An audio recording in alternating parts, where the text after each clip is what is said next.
I have been writing for a long time, but my debut came out in 2020. I identify as a planetary pansexual, and what was the other question? What book am I on? Yeah. How many books? How many That's a trick question. Let's see. I'm writing book 11 right now. A lot of books. Yeah. Yeah, so I identify as non-binary, use she and they pronouns. I started writing about 11 years ago, but my debut came out in 2019. I think I've written 10 or 11, but I have 3 traditionally published, another 2 indie published, and I am currently on submission to hopefully sell another one soon. Fingers crossed. Yes.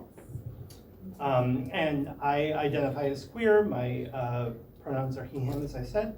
I've been writing seriously for about 14 years, and this is my debut year. So before I go any further, I just want to mention I'm going to try and leave time at the end for your questions, the last 10 minutes or so. I forgot to say that before, so I apologize. I think we should get a little closer to the mic. Okay. So why don't we dive right in? And we all know what's going on in the world right now, unfortunately. And so I'm curious, how have the recent spate of book bans affected you and your career personally, if at all?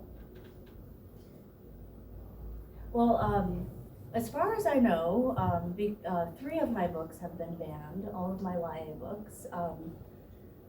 And it's hard to know because it's not like people notify you or anything, it's just you sort of hear about it.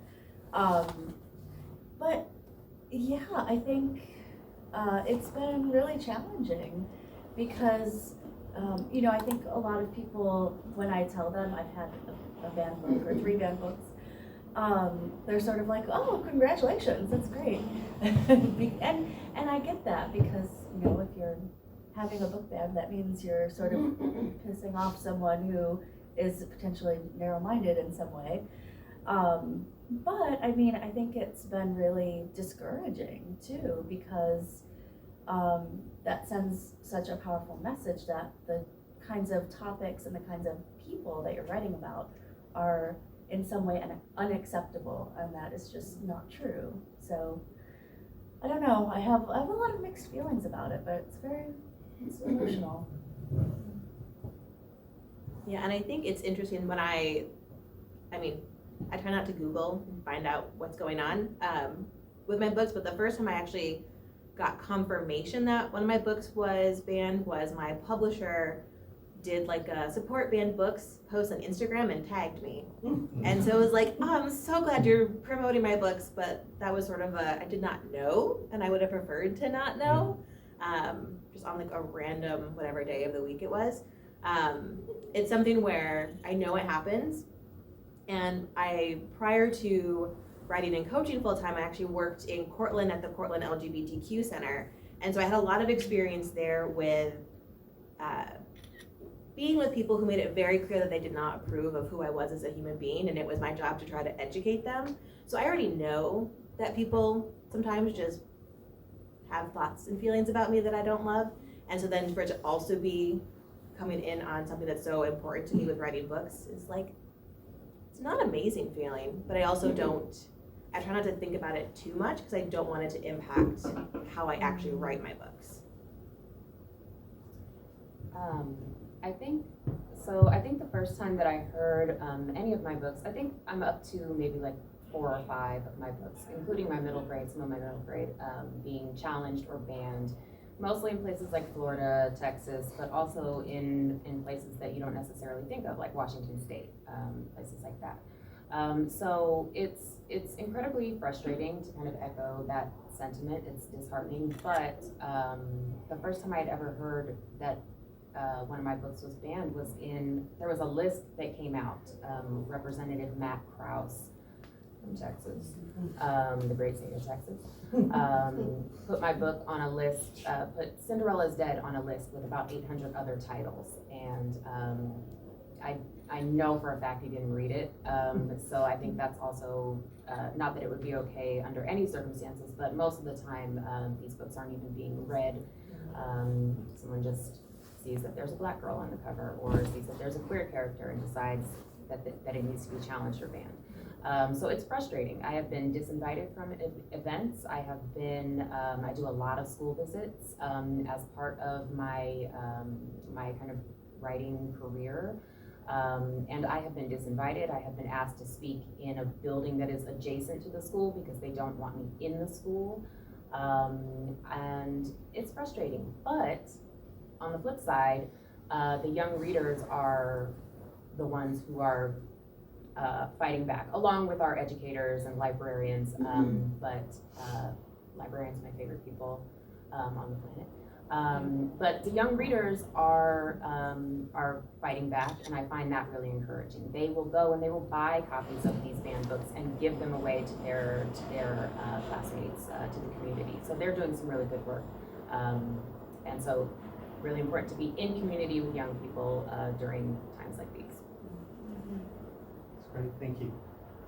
So you touched a little bit about how your publisher responded, and I'm curious if you could talk, the three of you could talk about that a little more. What kind of response have you gotten from your publisher about what's going on? Your agent too, have you gotten feedback? Have you had conversations about this? If you feel comfortable talking about it. So for one of my books that have been banned, again, in places like Texas and Florida, something like Gravity, it originally came out in 2019, but my publisher actually just reissued it with a new cover. So I think there were a lot of factors involved, but it was nice to see that kind of renewed support for that book. Because the thing about a lot of these books that are being banned and challenged, especially, if it's for representation reasons, is that a lot of those books are already under the radar. So then it's like when then they're being removed from libraries and things like that, they're just even less accessible. So I was really happy to have at least, a renewed presence of one of my banned books out there. Yeah, I think beyond the one Instagram post that I saw, I believe that Penguin is involved on like some bigger scale with book banning in general, but they don't, you might get like a monthly newsletter from them that's just like, here's what we're doing, but they don't loop us in a ton beyond that. Yeah, Bloomsbury, who that's who I have most of my work with. They have been incredibly supportive. They acknowledged that there's an issue because I was a little concerned about traveling to some of these places. People are very vocal in their opposition to these books sometimes. So there's been kind of a safety issue there, but my publisher has been incredibly supportive, and I'm really grateful for that. And I think more people in publishing kind of need to get behind us as authors, because we're out there kind of in the front. We're kind of taking all of this abuse, and all of this is kind of directed at us. And so it's nice to have a publisher kind of step in and say, we are supporting this work. And then there's a myth too that, if your book gets banned, suddenly it's going to be, bestseller. And my royalty statement says different. Yeah, exactly. Yeah. So have you noticed a hit since this is heated up in sales? I definitely have, especially with my first queer novel, or first novel with a queer character, The Last to Let Go. I mean, since that became banned again, and I first became aware of it on that Kraus list as well. I don't think it's really like selling at all. So yeah, it's such a myth that I think there are a few books that will be spotlighted over and over again, but the majority of these books are just kind of like disappearing. Yeah. So, it's one thing for us to be here and to sort of complain about, what our experiences are, to talk about that.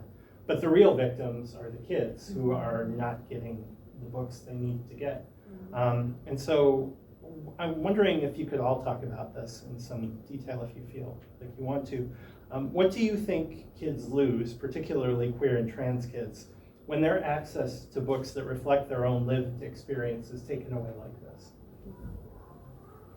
Yeah, so I mentioned earlier that I used to work at an LGBTQ center, and part of what I did there was curate a library of specifically young adult queer books, queer and trans books.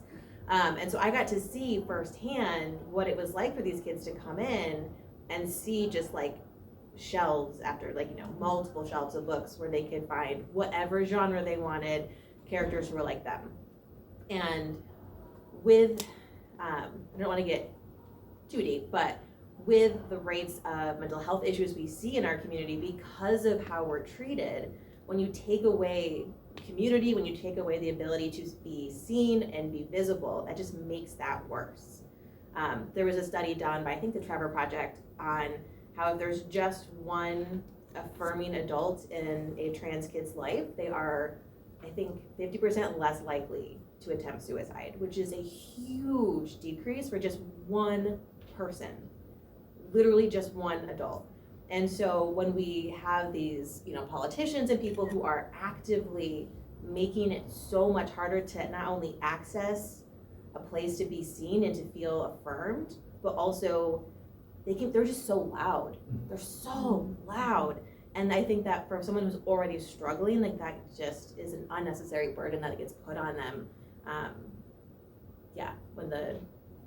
When the loudest voices are the most hateful ones, it's really hard.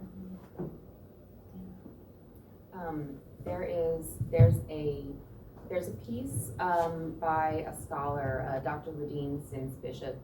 It's called Mirrors, Windows, and Sliding Glass Doors, and it is kind of the founding tenet of most of my work. I think it's really important that when we as queer creators are crafting these stories that have queer characters and show us in all of our nuance, it creates a mirror for queer readers. It also can create a window. It can allow someone who maybe doesn't share that marginalized identity to kind of look at us as the main characters. And then the sliding glass door metaphor is more just kind of like kind of opening that door and putting out your hand and saying, come with me, we're going to experience this together.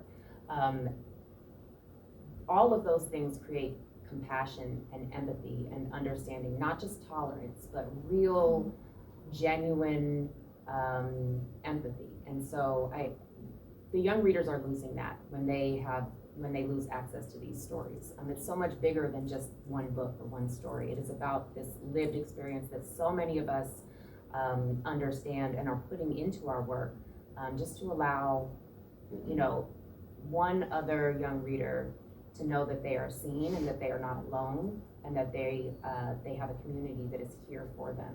Knowing that is that someone has a problem with that, it irks my soul. Like it's I would give anything to be in a room with Matt Krause. So it's disheartening, but the young people the young readers are worth fighting for. And I think continuing with what you just said, Kalynn, I think one of the powerful things about books in particular is that they can be such a safe place to have discussions. And I hear from a lot of parents actually, or readers who will say that like they were unable to have this really difficult conversation with their parents, but they were able to share a book with them, and that was sort of the gateway for this connection. And I think that's what books do, is they connect people. And so it's like severing that connection, or those potential connections, are really damaging. Yeah, I'm glad you mentioned that, because specifically writing for young readers, we serve many audiences. We don't just serve children, we also serve their parents, librarians, teachers, grandparents.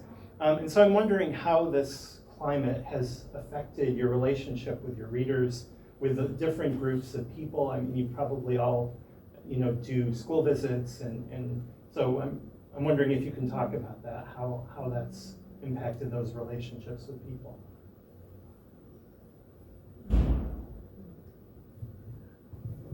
Well, this was something that recently happened. I actually, and I have noticed that with my last couple of books, I really haven't been invited to a lot of things. I've also been disinvited, like Kalynn was talking about. And in a recent school visit that I did just this past fall, in one of the states that has don't say gay laws, I was actually told not to mention that I had a wife. And of course the librarian, who was sort of my liaison, was like, I don't care, you can say whatever you want. But you know, I went into that that school knowing that there was already conflict happening, and it was, you know, not a good experience. It's gotta be scary. Yeah, it was. Yeah, scary too, because you don't know if it's like some of these people in the positions like teachers or school librarians, they have to follow these laws. It's their laws. And you don't know how much they actually support these laws, so you don't really know what you're going into ever. Yeah, it's interesting, 'cause I am much more of a homebody and I do not travel. But part of it is like, you know, I feel like this is my safe little bubble and I'm not gonna leave it. I think that's part of like when you think about author as a profession of like, if you are somebody who does a lot of visits and conferences and stuff, like that's gonna be a different experience than, you know, the authors who are more like me and I just never leave my house. So you're all welcome for me being here. I don't ever leave my house. But I do remember even just thinking here locally, you know, we sometimes forget with, you know, Portland's a little bit, you know, 40-ish minutes away, and then some of the surrounding more farming towns, like when I worked for a queer center doing very basic trainings, there were some school districts who refused to let us come and even just talk about definitions. And that's right here in New York. Like we would try to make inroads and they just like would not allow us because they weren't ready for it. The parents weren't ready. And they're doing that with the assumption that there aren't kids in their schools who are part of our community. And there definitely are, just statistically there are. And so even here locally, it's not even just in the southern states or in different places, like it's here, it's 40 minutes from here, where they're not even letting educators come and talk to kids about like, what does it mean to be bisexual? What does it mean to be transgender? So part of, I think the work that we do as authors is, they may not be able to get it through the school, but at least if we're providing some avenue for it, I mean, it would be great then if there was better visibility and all those things, but the way that as authors we can extend our reach far beyond just our little, like where we live. Like I thought that's part of the reason why I left that job, was having so little reach. You know, I was doing all stuff in Cortland County, but there just was so little reach compared to when we tell stories and tell books. Like I hear from readers in Poland who love my books and like, what is life? Like, that is, it's such a bigger reach that we have access to, and so I think that makes the work that we do and how we tell stories that much more important, because we have the opportunity to touch lives in places where we will never step foot. Yeah, I think the community building aspect of kind of everyone coming together, kind of talk about book bans and book challenges. I think that's been kind of a silver lining to all of this. I really feel lucky to have the opportunity to be in community with so many other writers who are facing the same challenges, and the young readers who want to do something about it alongside us. So I think the community building has been a highlight, but I wish we didn't have to get together to, you know, to discuss how we're gonna keep ourselves safe in schools and how we're gonna keep our readers safe and how we're, you know, I wish it didn't have to be like that, but we're taking away some valuable lessons from what's happening, and it's again, it seems like everything we're saying, it's frustrating, but there's also the young readers who are at the center of all of this. So speaking of young readers, what kind of relationship do you have with your readers? Have you maybe talk about some of the conversations or letters you've received, or something that really moved you or had an impact on you? if you feel comfortable sharing. Well, I've got a really funny story that I love to share. So, I'm a little bit undercover at my old job because Isabel Sterling's my book name. I have like a normal, not author name. And so I met this new teen and I was going over our library and she looks to me and she goes, "You should get These Witches Don't Burn. That book's really good." And I go, "Funny story, I actually wrote that book." And that was like the best moment of my life. It was like, I don't know, probably 4 years ago now, and I'm just, whenever I think about it, I'm delighted. So that is really fun, and I love hearing from, teen readers. I do try to, because they are teens, keep, very strict boundaries around how I interact with teens. So usually they'll, tell me all about how much they love the book, and I just, thank you so much for reading, and try to keep it pretty short and professional if it's ever like in a DM or something. But I love hearing from them. And then I also love, yes, I write absolutely with a teen focus, but then I also do love hearing from folks who are in like their 30s, 40s, 50s, 60s, who are like, "Oh, I wish I had this when I was a teen." And so I'm just excited that like today's youth, when they're, in their 30s, 40s, 50s and up, like they won't have to have had that experience of just like nothing to find. So I'm excited to be part of that, building up the canon.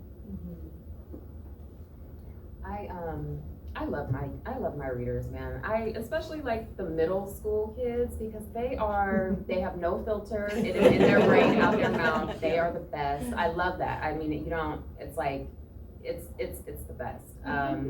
And I think it's so funny because they, especially my local kids here, like I put them in my books. I use them as characters in my books, and they know that, and that's, it's nice to have a kind of local community, and so I think that's really great.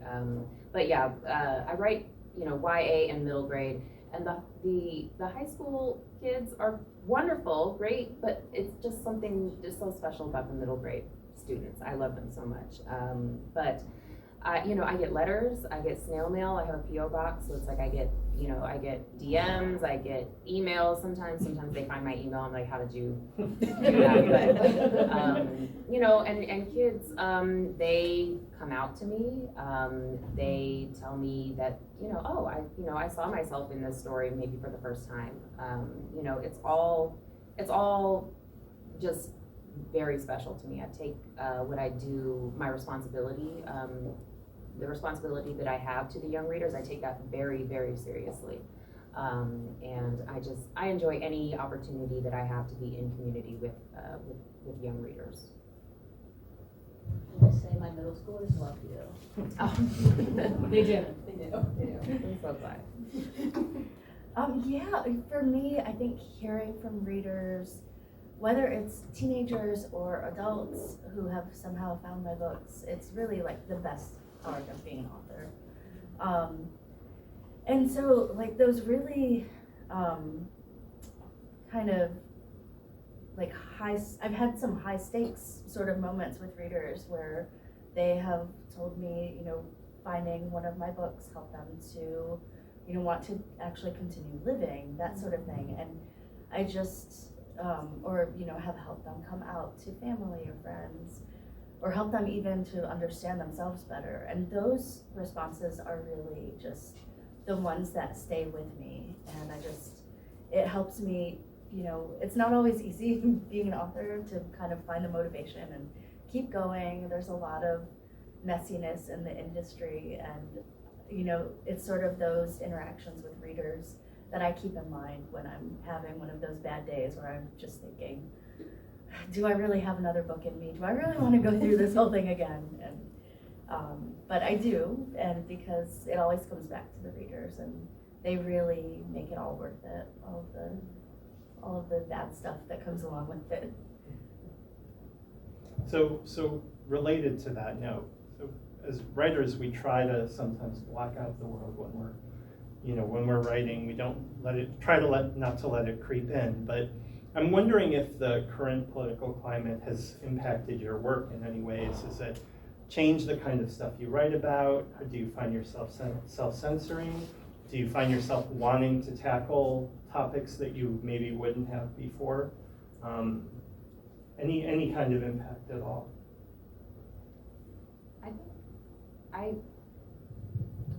I've tended to make everything gayer, like gayer, blacker, bold. Like I got a lot of pushback with Cinderella's Dead about having just kind of black sapphic couples, and so I put like 12 black lesbians in my next book. Like I was like, how can I up the ante?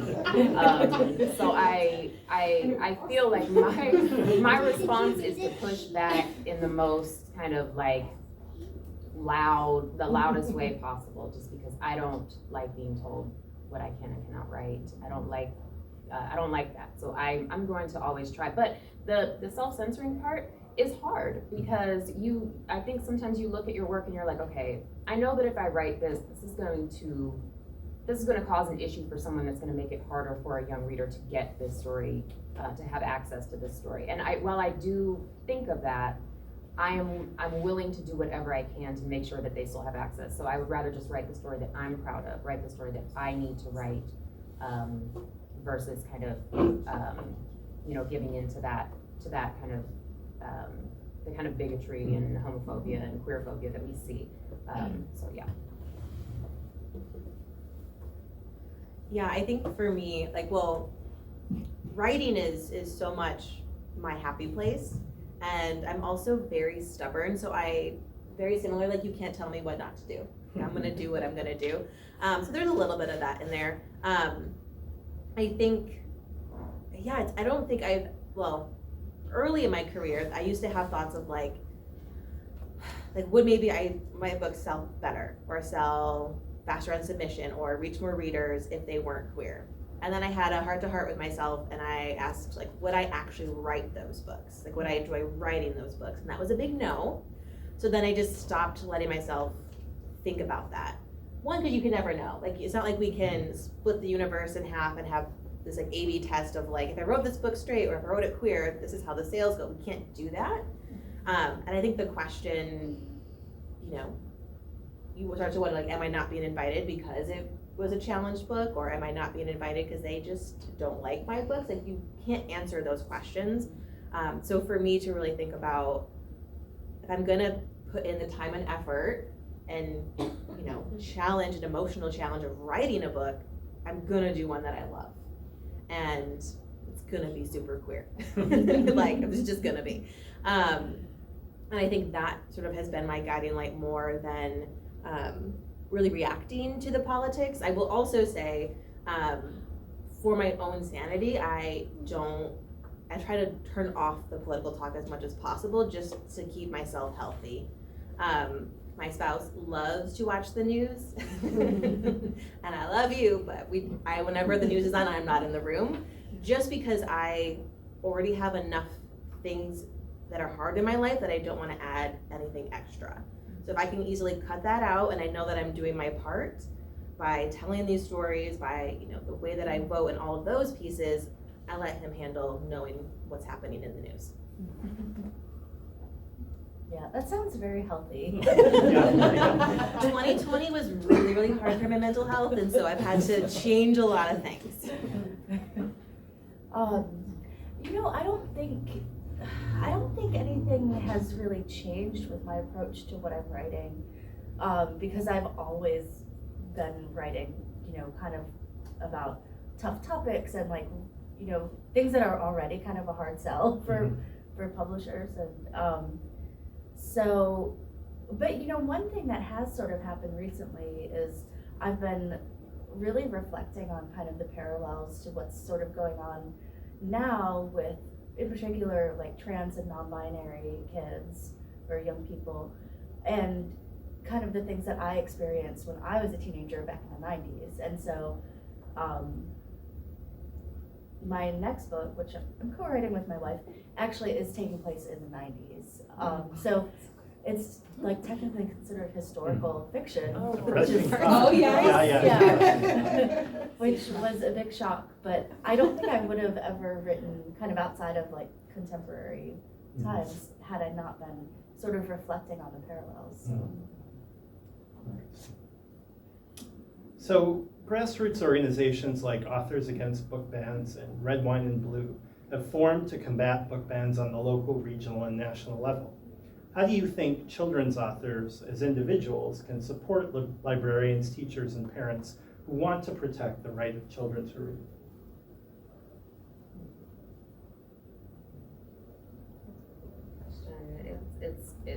I think I think it can be a little complicated because we're doing, we are writing the books and we are, trying to, get them published or have, whichever way that happens. And so I feel like we're doing the work in that way. And a lot of times our books, regardless of whether they're, fantasy or contemporary or whatever, they are very personal.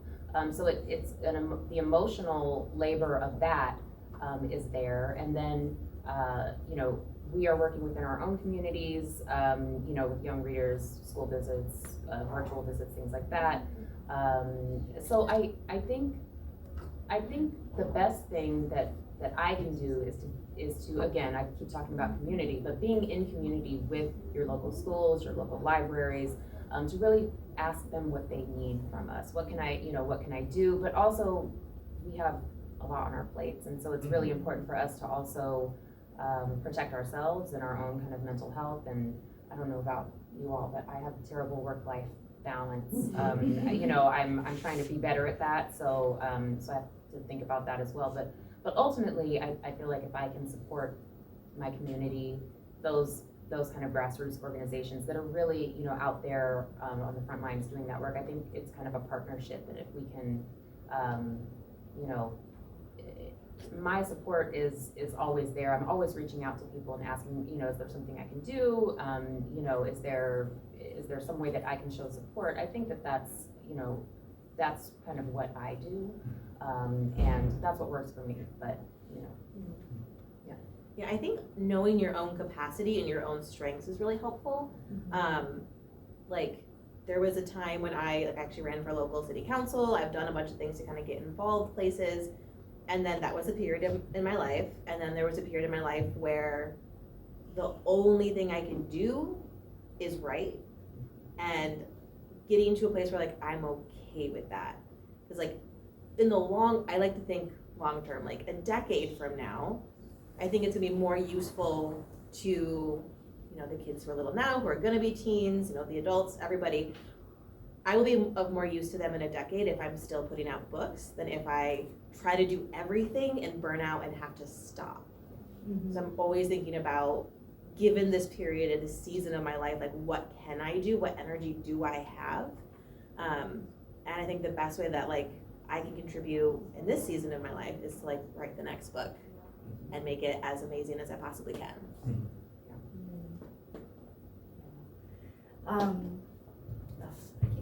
Sorry, I keep forgetting about the microphone.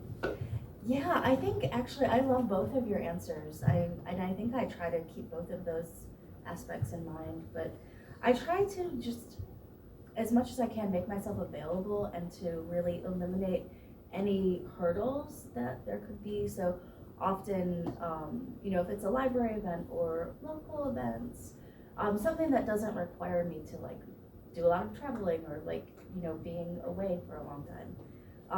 I'll usually waive any kind of fees that I normally would ask for, that sort of thing, just to sort of, remove any challenge, any additional challenges that could come from, being involved.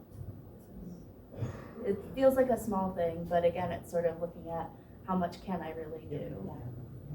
That makes perfect sense.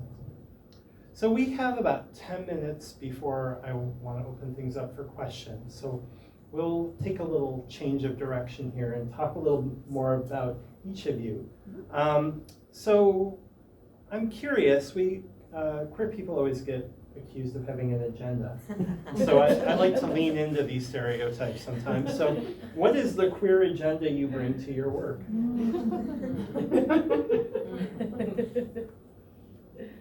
Queer girls are magical and we deserve love. So that's probably a big one.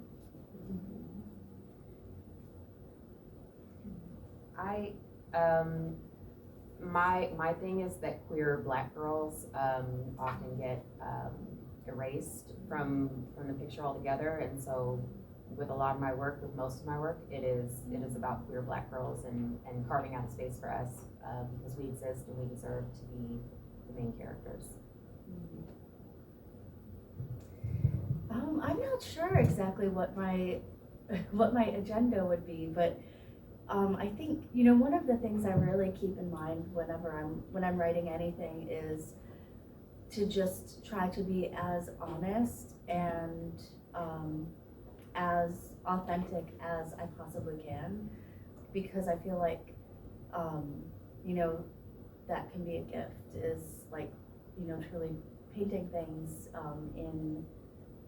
in a way that doesn't necessarily sugarcoat the like more shadow side of things, because I think there's definitely a place for those types of stories. I think there's also a place for the books that can take on kind of the harder aspects of particularly queer life. And so I guess my agenda would be like, I don't try to shy away from really delving into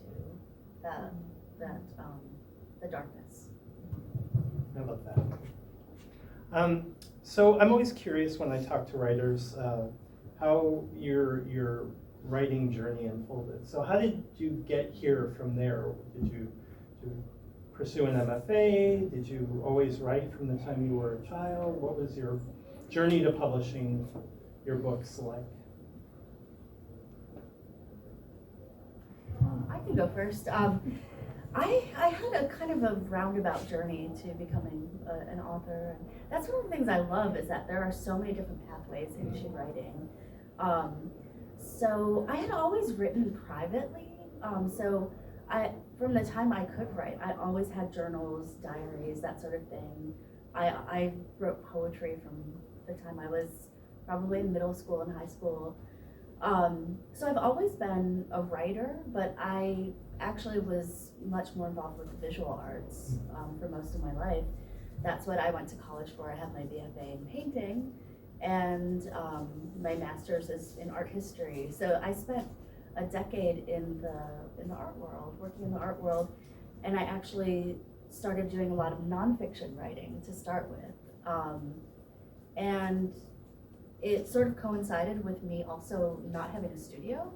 And so I really looked back on my previous creative writing work that I had never shared with anyone. And I sort of re-entered that as my creative outlet and started writing what became my first novel that got published. So I've always written, but writing is definitely my second career.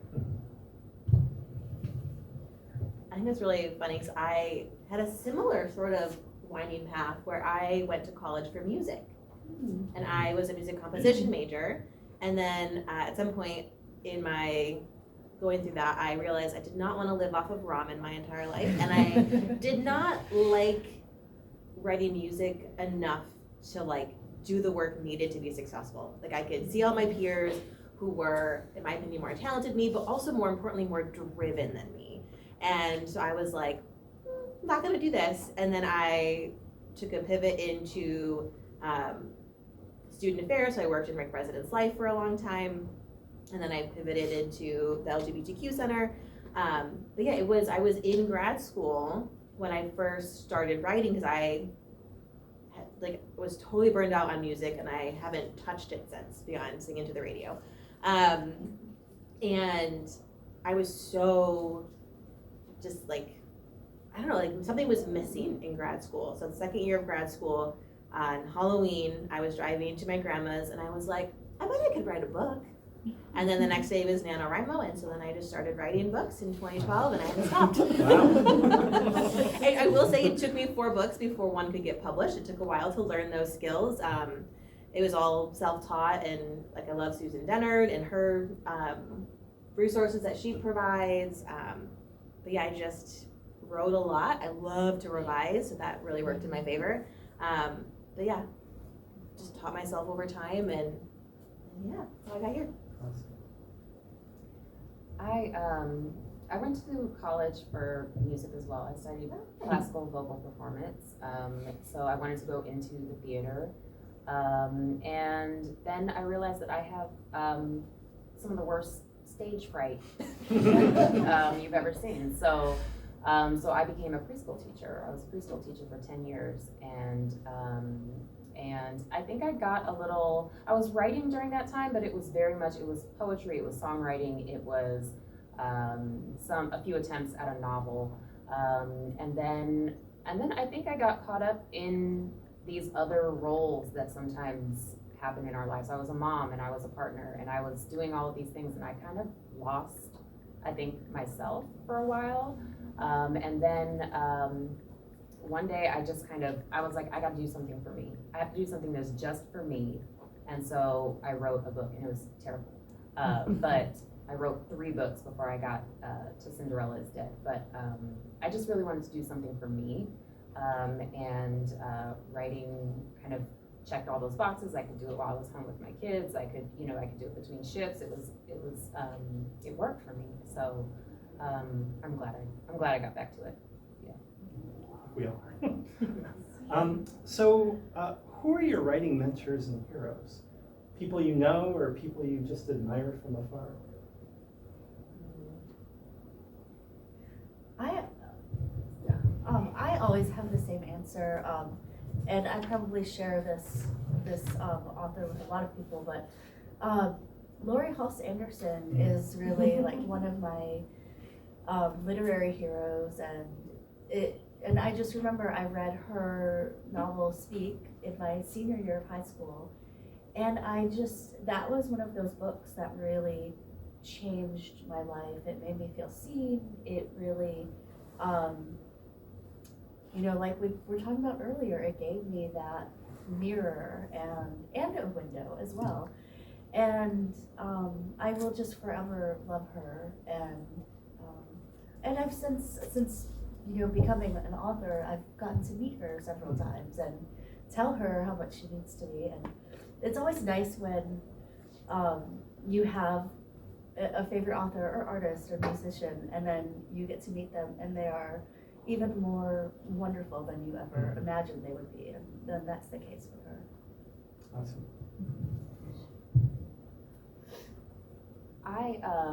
Let's see. So I have kind of a list, but I have writers who have kind of inspired my writing and my life. Toni Morrison, Zora Neale Hurston, Octavia Butler. Those are huge kind of literary influences for me, and just kind of in life, life in general. But then I'm also hugely inspired by my colleagues. And I'm a huge fan of Tracy Dion, who wrote the Legendborn series, Bethany C. Morrow, who wrote The Song Below Water. I'm constantly in awe of these writers that I get to be around and have these kind of personal relationships with. So I just feel really lucky to be able to be in community with those writers. Yeah, I feel like there's always somebody new who I find and I'm like obsessed with their work, and then I study it and I'm just obsessed. So I'm currently feel like I'm learning a lot from Jennifer Lynn Barnes, her books. Her command of character is so good. The way she, and it's very clear that she has like a psychology background, just like so good. And then I'm also really loving F.T. Lukens lately. I've read like 6 or 7 of their books in the last like 3 months.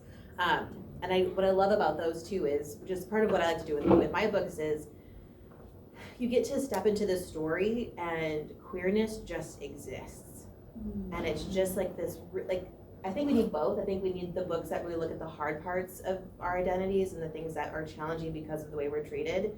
But then I think we also deserve books where you can just plop in and feel so safe that your identity is just going to be like cocooned and loved, and you get to experience whatever story you love, but knowing that like you get to be the center and nothing bad is going to happen to that character because of who they are. And so I love that aspect of it. So those are 2 people I'm currently obsessed with in terms of their books. Awesome. So the last question I'll ask before I open things up is, what's next from you? Are you working on something that you would care to talk about, or something that's coming that you want to promote, or tell us a little about what's happening? Well, I guess I spoke a little bit about my next book, which I'm co-authoring with my wife, Sam, over there. Yeah, so it's a book set in the 90s that we both graduated in the year 2000, and so the book is called Class of 2000. And so it's really looking at a lot of the things that were going on in the 90s that, we don't really hear much about these days. I mean, there was still the AIDS epidemic going on,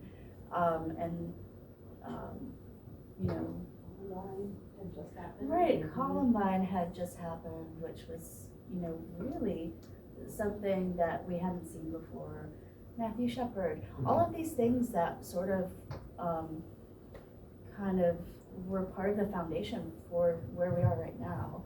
And so we're kind of revisiting that, but in the matrix of a love story.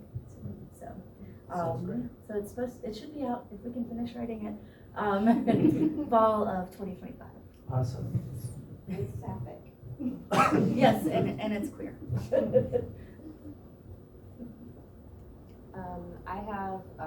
I have a book, YA fantasy, coming out June 25th. It's called Sleep Like Death. It is a Snow White reimagining. I also have another middle grade coming out in October 8th. It is the third book in the Vanquishers series, so my vampire hunting series for younger readers. And I'm writing a horror novel, another horror novel that'll be out next year. YA? Yes, a YA. Awesome. Yeah. Awesome. Yeah, and like I said earlier, I've got a book on submission. For those of you who don't know, that means I'm saying, editors, please love me. Love my book. So hopefully 26, maybe there'll be something new. But it's magical, it's queer, it's about intergenerational trauma, lots of grief work in my books. And I'm also tinkering maybe in the adult fantasy space. So we'll see. Nice.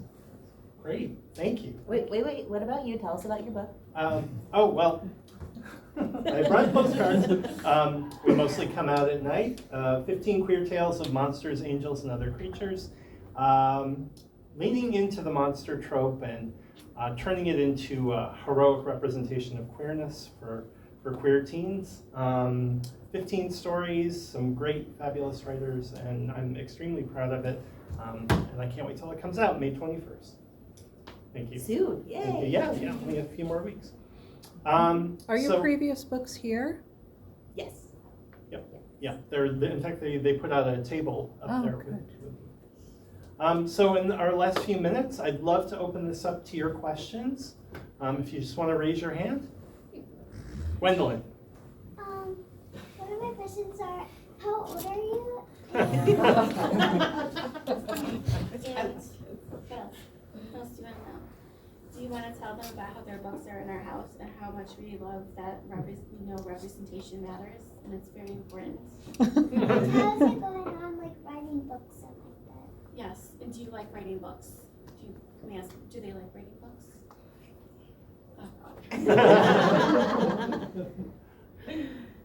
Well, I'm 40, to answer your first question. And also, I love writing books. I love writing for young people. It's fun. So like writing is a job, right? And that's boring sometimes. But like writing is fun for me. I love writing. I love writing scary stories, especially. So if you like vampires and things like that, I love to write about spooky stuff. Yeah. Okay, and I'm 35, and I also, writing is so fun. It is like the best part of my day. I'm so glad that this is my job. It's so cool. I'm 41, and yes, I love writing. Like the other authors here have said, it's like, it's a job that doesn't feel like a job because I just enjoy it so much that sometimes I have to remind myself to do other things like eat and to like clean the house and sleep because I don't want to stop doing it. And I'm 51, so I'm really old. And I love writing because it's pretending, and you can create a whole world in your head and live there and shut out all the ugliness and trouble and problems in your life. And it's a lot of fun. Yeah, it's like other people get to know your imaginary friends. Yeah, exactly. I have a question for, was it Isabel? Yeah. Yeah, Isabel, but not really Isabel. Yes. So you mentioned getting into like phases of, especially when you're only able to write and then other things. So I want to be an author. I have been writing since I was 11 years old, so like 15 years now. That was incorrect, but very close. I'm bad at math. But I want to focus on my writing, but I'm dealing with so much burnout from working and being in the academic sphere. And so how do you deal with that, and how do you find support, and how do you make a living from your writing? Yeah. That's a lot of.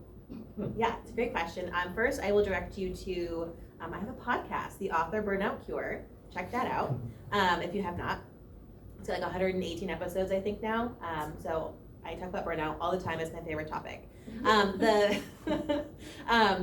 think the biggest thing with, especially when you're writing alongside like a day job and other responsibilities, which I did for a long time, is making sure that you protect the fun of it. And so it's gonna sound really basic, but the most important thing is to set goals that are really easy to meet, like on a daily basis of like, here's what I'm gonna do today, and it should be like so easy it doesn't even feel worth doing. And then when you meet that goal, you celebrate the heck out of yourself. And that process over time, if you just do that, that is going to make writing feel fun again. And the more fun it is, the more you're like excited to like sneak in a little extra time here and a little more time here. And then as for making I'm still in the place where like my books don't cover my entire living life.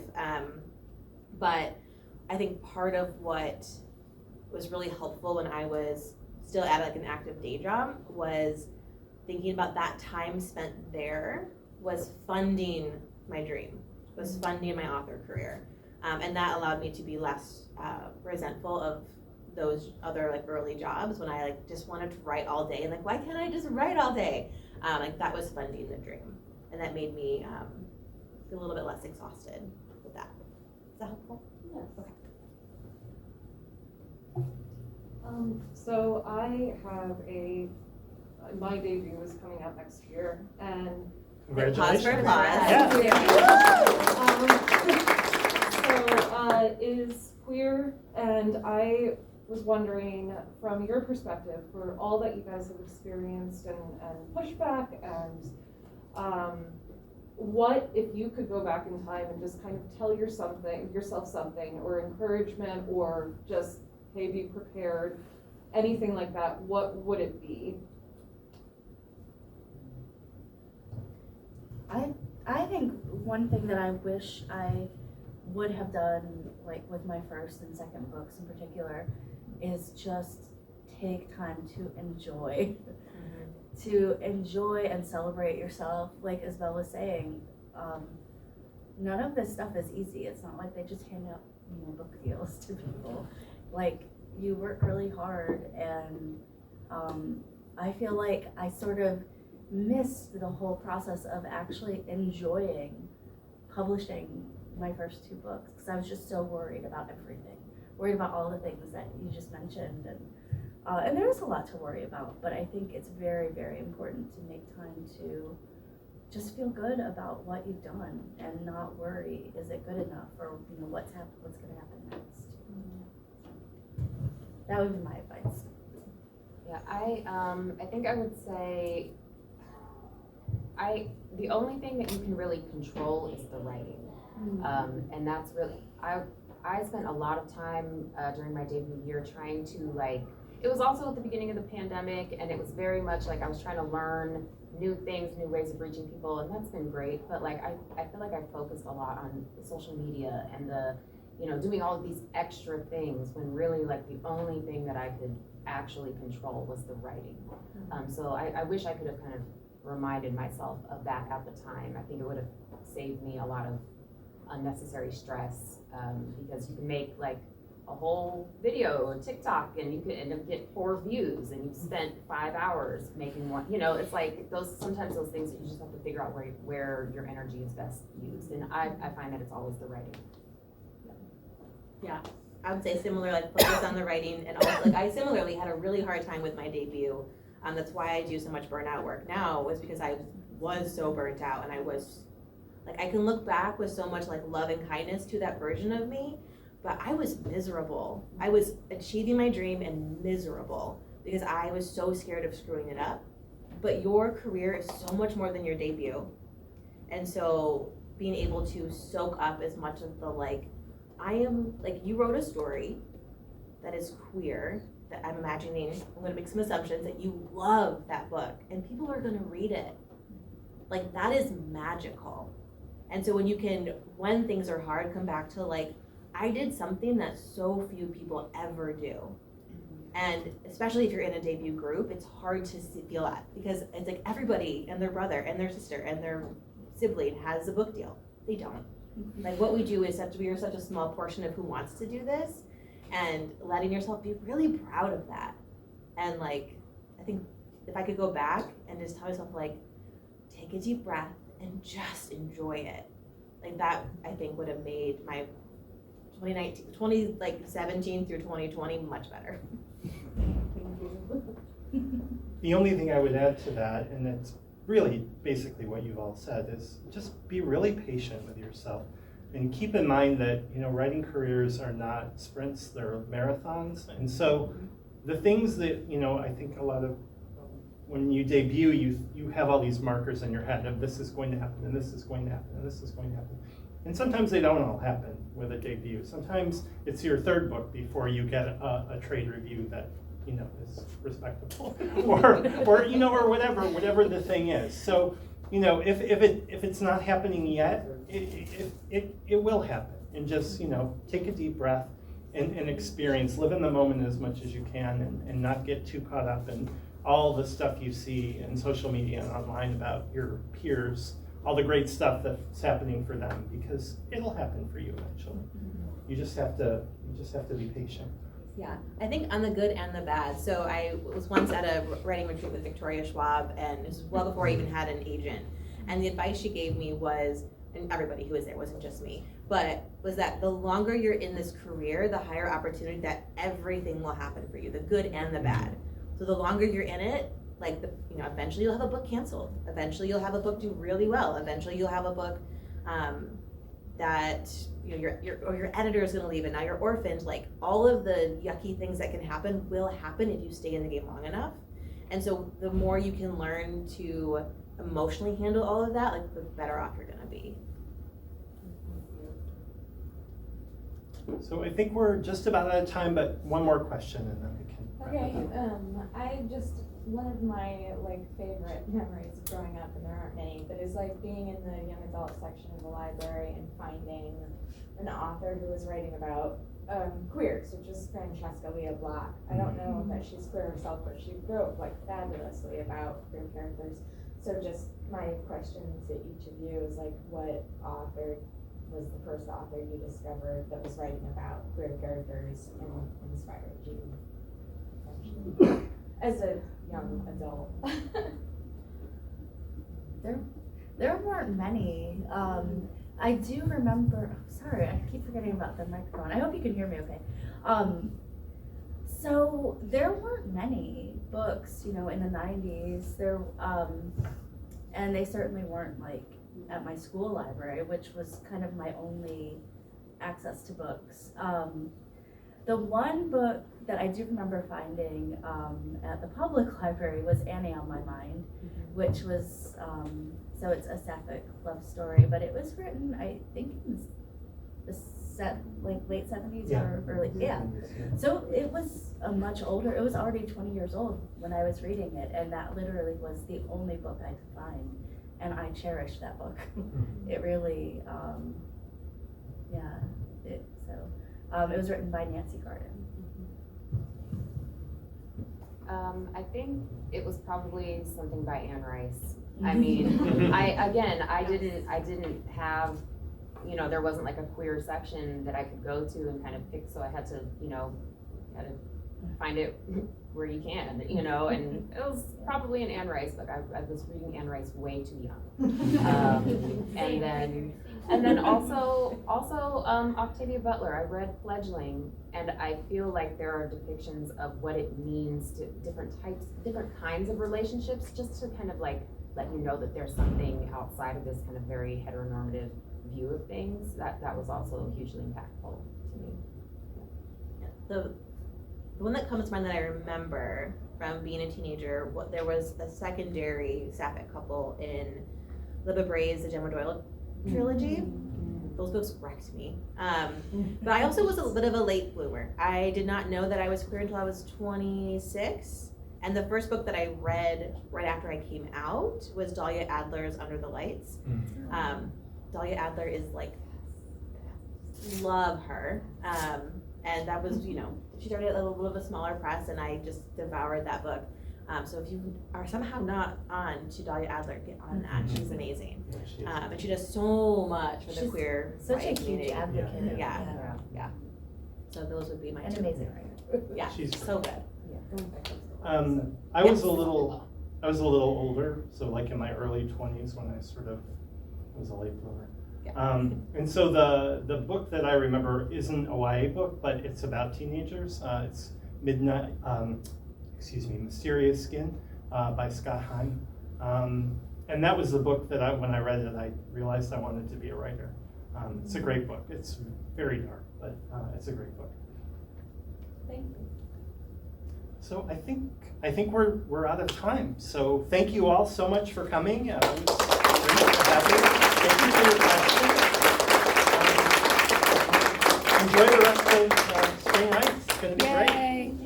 Thank you. Thank you. Thanks, everybody. Thank you guys. We're awesome.